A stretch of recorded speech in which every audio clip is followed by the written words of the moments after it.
Hello viewers, আসসালামু আলাইকুম। আজ শেয়ার করব 3টি ভিন্ন স্বাদের লাচ্চির রেসিপি। এই রমজানে আপনার ইফতারির টেবিলে এই লাচ্চিটি অবশ্যই রাখবেন, কারণ লাচ্চি কিন্তু আমাদের পেট ঠান্ডা করে হজম শক্তি বৃদ্ধিতে সহায়তা করে। আশা করছি আজকের রেসিপিটি আপনাদের উপকারে আসবে। তবে রেসিপিটি শুরু করার আগে একটি অনুরোধ করে নিচ্ছি, আপনি যদি আমার চ্যানেলে নতুন হন চ্যানেলটিকে সাবস্ক্রাইব করে পাশেই থাকবেন। ভিডিওটি ভালো লাগলে একটা লাইক বাটনে ক্লিক করবেন।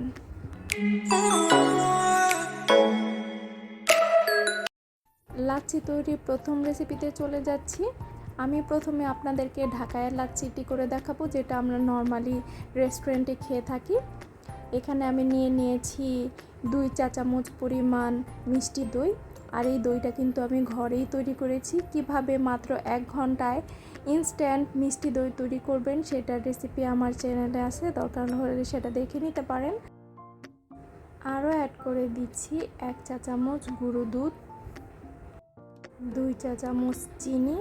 চিনিটা আপনারা আপনাদের স্বাদ মতো দিয়ে নেবেন।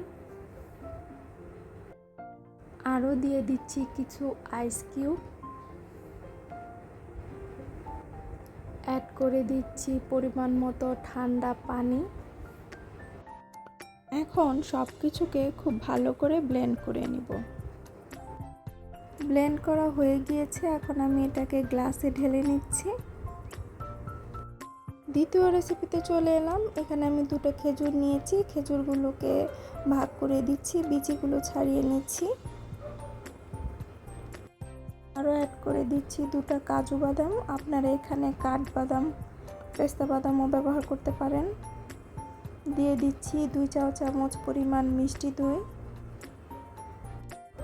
আরও অ্যাড করছি 1 চা চামচ পরিমাণ গুঁড়ো দুধ, 2 চা চামচ পরিমাণ চিনি, কিছু আইস কিউব,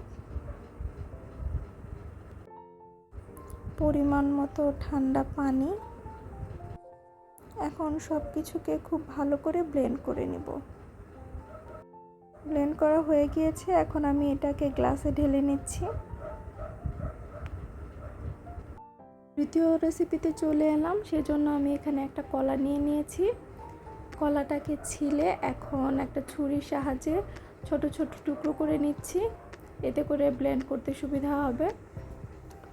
আরও অ্যাড করে দিচ্ছি 2 চা চামচ পরিমাণ মিষ্টি দই, 1 চা চামচ গুঁড়ো দুধ, 2 চা চামচ চিনি, অ্যাড করছি কিছু আইস কিউব। লাস্ট পর্যায়ে এসে অ্যাড করে দিচ্ছি ফ্রিজের ঠান্ডা পানি। এখন সব কিছুকে ব্লেন্ড করে নেব। গ্লাসে ঢেলে নিচ্ছি। যেহেতু এটা কলা দিয়ে করা হয়েছে তাই এটার ঘনত্বটা কিন্তু অনেক বেশি হবে। দারুণ মজার 3টি ভিন্ন স্বাদের এই লাচ্ছি আইটেমটি আপনারা ইফতারের টেবিলে রাখতে পারেন। এটা কিন্তু খুবই স্বাস্থ্যসম্মত এবং পেটের জন্য খুবই উপকারী। এই গরমে ইফতারির টেবিলে ঝটপট আপনারা এই 3টি লাচ্ছি আইটেম করে নিতে পারেন। আশা করছি আজকের রেসিপিটি আপনাদের খুবই উপকারে এসেছে। যদি আমার রেসিপিটি অনুসরণ করে আপনি লাচ্ছি তৈরি করে থাকেন, আমাকে কমেন্ট করে জানাতে ভুলবেন না। আজ এই পর্যন্তই। আল্লাহ হাফেজ।